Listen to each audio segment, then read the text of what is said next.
Hey, welcome. This is Wisconsin Shoe Guy. Today we're going to talk about MTO, or made to order. There's a couple of different viewpoints on this, or definitions of made to order that I want to kind of walk through. Sometimes you have a made to order shoe that is a small manufacturer who doesn't have stock, and they need orders in order to make the shoes. And so they'll say, listen, we need 12, 14 weeks in order to make them. Sometimes they're making the shoe specifically for you, and so it's a shoe for one, right? Sometimes there's a customization tool and they allow you to do that in a big factory. Other times you're ordering the shoe and they're just putting a custom patina on it, and so that can in a way be made to order, but that can mean a lot of different things.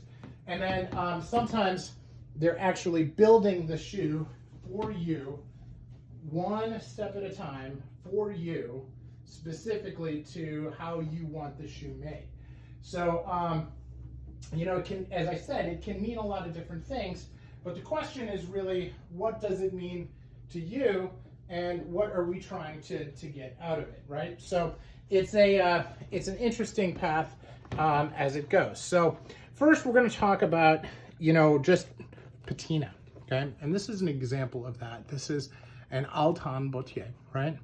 And I ordered this shoe, and then I had to choose on the order form online what patina I wanted on it, and they had like 9 different options. So in this case, I chose this particular cognac patina.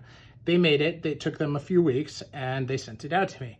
Now Altan is in France. The shoes are made in Italy, and they have a stock of the shoes in crust, and then they apply the patina as they go. So that is the first way you can do it. Now the second way is you send the patina to an outside artist, and that is what I did with this shoe. I ordered these shoes from an Enzo Bonafe dealer, and then had them shipped directly to a patina artist, who then spent time stripping them, re-dyeing them, putting the toe plates on, etc., before he sent them to me. So that was Mr. Renworks, and just a beautiful patina. I sent him some examples, said this is kind of what inspires me, I'd like it to inspire you, and he said done and done. Now the other side is sometimes you buy a shoe from a manufacturer who does the patina, but sometimes the patina is totally custom, and sometimes they don't stock the shoe, or you're getting like the first run of a shoe, and that's what happened with these. This is a Michael Darren shoe, and it happens to be owned by MB Shoe Doc, who's a patina artist. And he, brought the shoes into stock after I ordered this. So we picked a shoe, and his shoes all come with a basic patina. And so this is kind of like a gray smoky patina. And then he added this custom patina on top of the gray smoky to kind of make it look this mother of pearl. And so a really exciting shoe. He did a nice job with it, and it came out nice. So, so that was another piece. Now, sometimes you're just ordering a shoe because the dealer wants to order the shoes to bring them into stock. So they give you a bunch of choices of different models. You pick out the models. Those that have enough people that sign up for it get their shoes. And this was an example of that. This is another Enzo Bonafe Adelaide this time. And this one, the shoe dealer picked everything for the patina, and I just had to choose how I wanted it. So, so I just said, yes, I want this one. I gave him my size, and that was the end of it. Now it turned out beautiful. Sienna hatch grain from Enzo Bonafe. Really like the way that came out. Now, then there's the other side of the spectrum where everything is actually made for you. And this is a Francis Waplinger, and in his MTO program, he, for his ready-to-wear, he basically has some designs that are set up, and then he just goes and makes them. For this, he actually sent me some trial shoes to make sure that we got the fit right. We spent a lot of time picking out a leather, and then he actually sent me extra pieces of this leather as well. And you can see this is not your average leather. This is a really special pair of shoes. And then we decided that I wanted it to be a Norvegese stitch. And he kind of walked through that. We talked about the sole pattern, how we would do that. He did some custom work for me on the waist with nails, which is just beautiful. You know, incredible heel work. And then, you know, while we were doing the trial shoes, we decided that the fit was not quite as dialed in as we wanted it to be. So he wound up making me an adjustment to the last to tighten up the heel and to provide a little bit room for my pinky. So he did those changes as well. So now that is a made to order totally for me. And it's made by one shoemaker, soup to nuts. Very, very different. Now, the last 4 are from Carmina, and Carmina has a customization tool where you can choose all types of things now. You know, it used to be that you chose the last, you chose the pattern, you chose the leather, you chose the edging, you know, the welt, all of that stuff, and then the sole, and that was it. But now they've expanded that even more, so you can choose stitch color and you know, somebody was actually talking about the thickness of the eyelets. I mean, crazy stuff. But we're going to walk through each of the 4 shoes because I think they're all a little different and they have something different to do. Now, this one is actually a shoe from Mastrop. So what this is this is a shoe that's normally on the Forest Last that Mastrop ordered on the Rain Last and had available for that. So once they got enough people on Mastrop, they were able to make the shoes and send them out. And I think what happened is that it became so popular, they started pre-ordering them for Mastrop. So as soon as the drop completed, they just started sending shoes.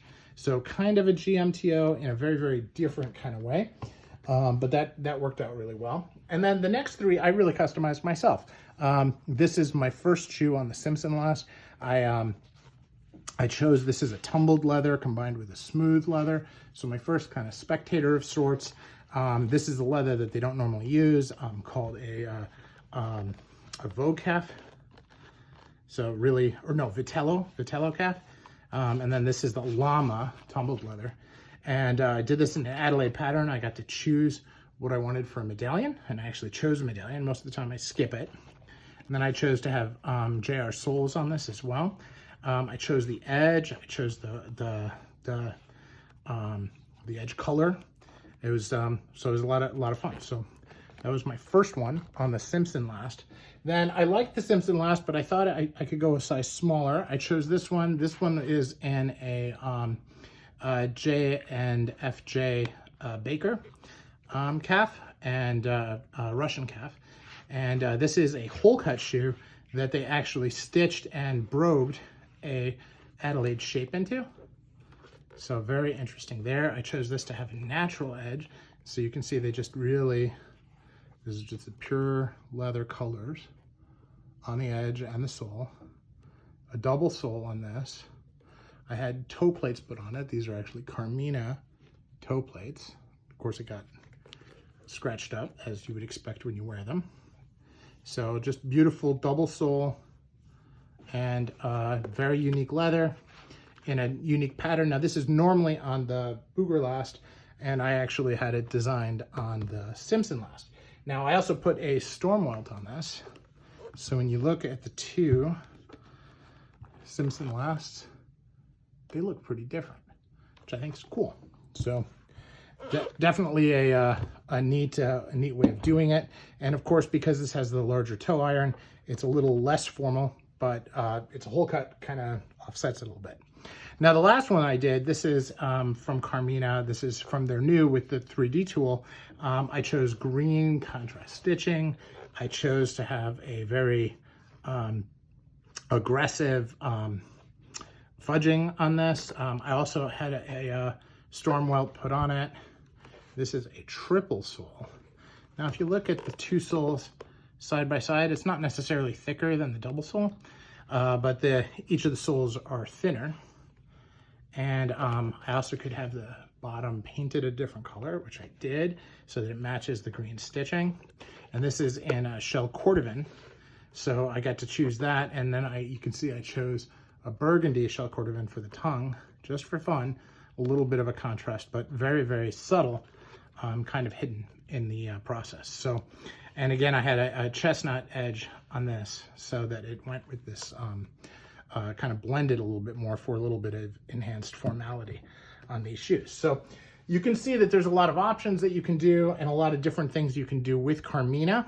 Now, This is made for me in a factory. This is made for me by one gentleman sitting in his workshop working on it. He actually posted the videos of him doing it, which is kind of cool. So this is hand welted, hand lasted. I mean, really a handmade shoe because, I mean, it's all done by hand. This is a factory shoe, but that's done just for me. This is a factory shoe made as part of a group of this particular style, and then the patina, just for me. This is a regular shoe off the assembly line that's just painted for me. And this is one that would never have made it to the assembly line had not enough people ordered. So hopefully that helps understand a little bit of the options on MTO, specifically with more detail on the Carmina MTO.